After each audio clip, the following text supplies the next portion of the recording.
இந்த வாரம் Saturday August 2 உங்களுக்காக 3 இன்ட்ரெஸ்டிங் வெபினார் இருக்கு. காலையில் 10 மணிக்கு smart income in retirement why systematic withdrawal plan SWP beat traditional interest income. காலையில் 11 மணிக்கு கோடீஸ்வரியோட ஸ்பெஷல் விமன் ஒன்லி வெபினார் இருக்கு. It's never too late. அதே காலையில் 11 மணிக்கு from FDs to PMS smarter retirement income strategies that don't compromise growth. மறக்காம இந்த 3 வெபினாருக்கு register பண்ணுங்க. லிங்க் டிஸ்கிரிப்ஷன்ல இருக்கு. 6,15,000 ஊழியர்கள் உள்ள இந்தியாவினுடைய நம்பர் 1 IT கம்பெனி தன்னுடைய ஒர்க் ஃபோர்ஸில் 2% அதாவது 12,000 பேரை வேலையிலிருந்து விடுவிப்பதாக அறிவித்திருக்கிறது. குறிப்பிட்டு சொல்லணும்னா இவங்க எல்லாருமே மிடில் லெவல் மற்றும் அதற்கு மேல் உள்ள சீனியர் எம்ப்ளாயீஸ்.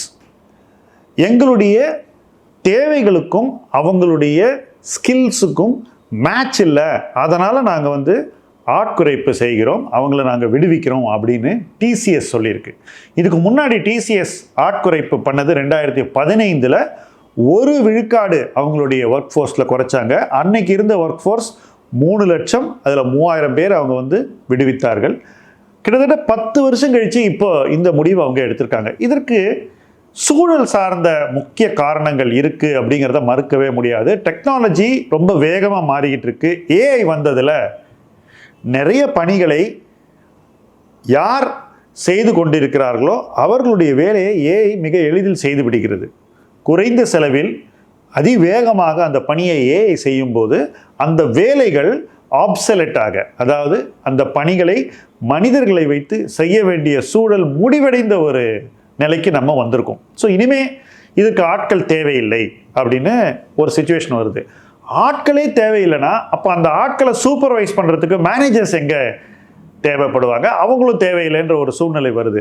யங்ஸ்டர்ஸை ரெக்ரூட் பண்ணி அவங்கள டெக்னாலஜியில் ஷார்ப்பாக அப்டேட்டடாக வச்சு அவங்கள வச்சு இந்த வேலையை பண்ண முடியும்னு பெரிய நிறுவனங்கள் யோசிக்க ஆரம்பிச்சிட்டாங்க. அது மட்டும் இல்லை, இந்த ஏஐனுடைய தாக்கத்தில் இப்போ நம்ம பார்க்குறது வெறும் ஆரம்ப கட்டம் தான். அதுவும் TCS ஏதோ ஒரே கம்பெனி இல்லைங்க, இது எல்லா கம்பெனிஸும் செய்வாங்க. என்ன செய்வாங்க? தேவையில்லாத நபர்களை அவங்க ரிலீஸ் பண்ணிடுவாங்க. ஸோ VRS மூலமாகவோ அல்லது வேறு வழிகள் மூலமாகவோ அவங்கள வேலையிலிருந்து அவங்க விடுவித்து விடுவார்கள். ஸோ இந்த ஒரு ட்ரெண்டு தொடர்ந்து 1 வருஷத்துக்கு இருக்கும்னு நான் எதிர்பார்க்குறேன். அதை தாண்டி இருக்குமான்றதை பொறுத்து தான் பார்க்கணும். ஒவ்வொரு காலச்சூழலையும் IT இண்டஸ்ட்ரி இது மாதிரியான ஒரு சூழ்நிலை வரும்போது தன்னை புதுப்பித்து கொள்ளும். என்ன பண்ணுவாங்கன்னாக்கா, ஒரு வகையான ஸ்கில் செட் உள்ள நபர்கள் ஓய்வு பெறுவார்கள், யங்கர் இன்னொரு வகையான ஸ்கில் செட் உள்ளவர்கள் வளருவார்கள். நிறுவனம் தொடர்ந்து வளர்ந்து கொண்டே இருக்கும். நிறுவனத்தின் செலவு குறைப்பு என்பது இந்த ஆட்கள் விடுவிப்பினால் மட்டும் நடக்கப் போவதில்லை. அவங்க இன்னும் நிறைய விஷயங்களை செஞ்சு தான் அவங்களுடைய கரண்ட் மார்ஜினையே ப்ரொடெக்ட் பண்ண முடியும். நிறைய பேர் நினைக்கிறாங்க இதனால் மார்ஜின் ஈஸியாக எக்ஸ்பேண்ட் ஆகிடும்னு. அது அவ்வளோ சுலபம் இல்லை. ஏன்னா நிறைய காஸ்ட் ப்ரெஷர்ஸ் இருக்குது. ரெவென்யூ ஜென்ரேட் பண்ணவே இன்றைக்கி அவங்க கஷ்டப்பட்டுக்கிட்டு இருப்பாங்க. ஆர்டர் ஃப்ளோஸ் அவங்க எதிர்பார்த்த மாதிரி இருக்குமான்றது கேள்விக்குறிதான்.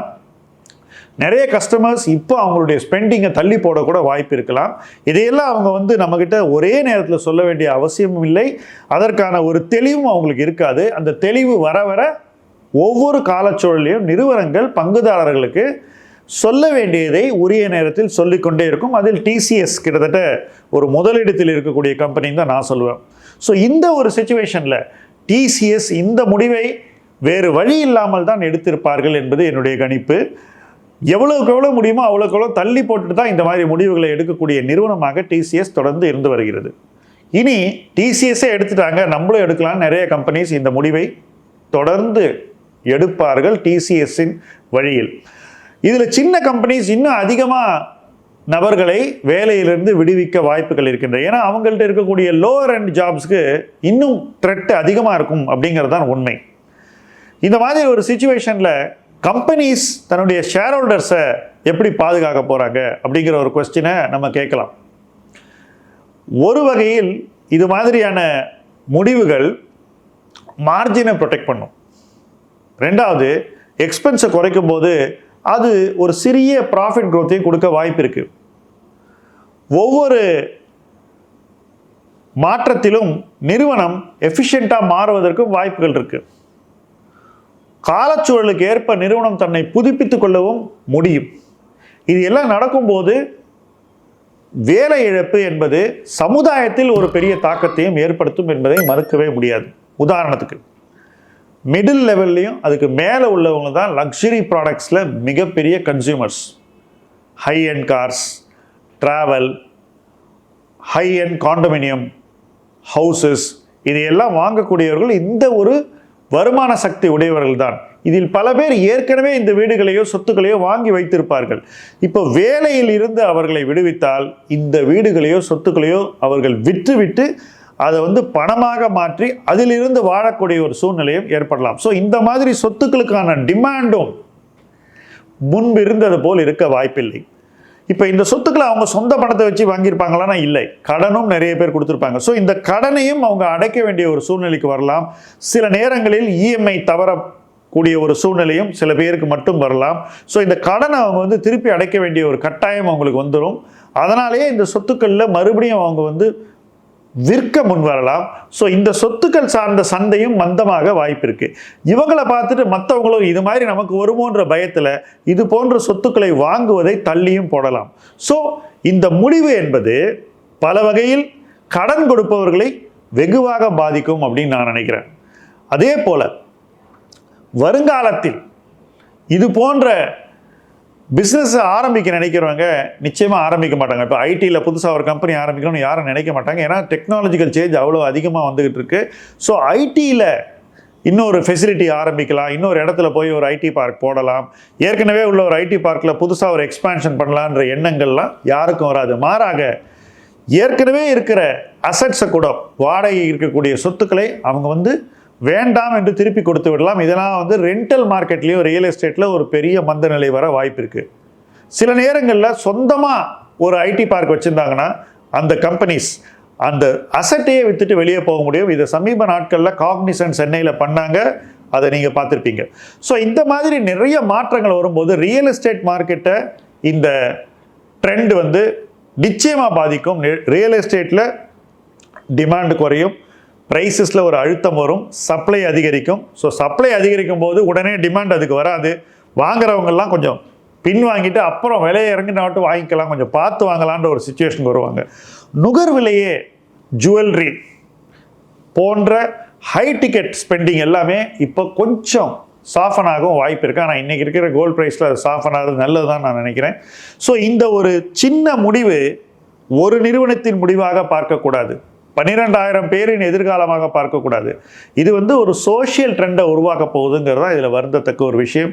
இது தவிர்த்திருக்க முடியுமானா டெக்னாலஜி மாறும்போது, அதுவும் அதிவேகமாக மாறும்போது சில தவிர்க்க முடியாத விஷயங்கள் நம்மை எல்லாம் பாதிக்க வாய்ப்பு இருக்கிறது. அதுதான் இப்போ நடந்திருக்கிறது. இதிலிருந்து அந்த தனிநபர்களும் மீண்டு வர வேண்டும். தன்னுடைய பர்சனல் ஃபைனான்ஸ் அவங்க இன்னும் க்ளோஸாக பார்த்து எப்படி தங்களை ஃபைனான்ஷியலாக இன்னும் ஒரு செக்யூர் பிளேஸ்க்கு கொண்டு போகணும்னு வேலை இழந்தவர்களும் இழக்கக்கூடியவர்களும் சிந்திக்க வேண்டும்.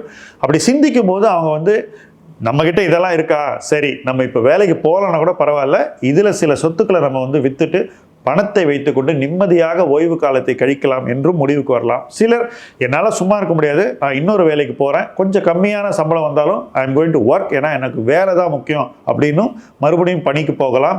தன்னுடைய சொத்துக்களை சரி செய்து கொண்டு ஃபைனான்ஷியல் செக்யூரிட்டியும் ஃபைனான்ஷியல் அசட்ஸையும் அதிகப்படுத்தி கொண்டு தொடர்ந்து தங்கள் வாழ்க்கையில் நிம்மதியான ஒரு பீஸ்ஃபுல்லான லைஃப்பை தேடி போகலாம். ஸோ பலருடைய பிஹேவியரில் நிறைய மாற்றங்களும் வரும். இதனால் அந்த மாற்றங்கள் அவர்களை ஒரு பெட்டர் பிளேஸுக்கு கொண்டு போகணும் அப்படிங்கிறது தான் நம்ம எதிர்பார்க்கக்கூடிய ஒரு விஷயமாக இருக்க வேண்டும்.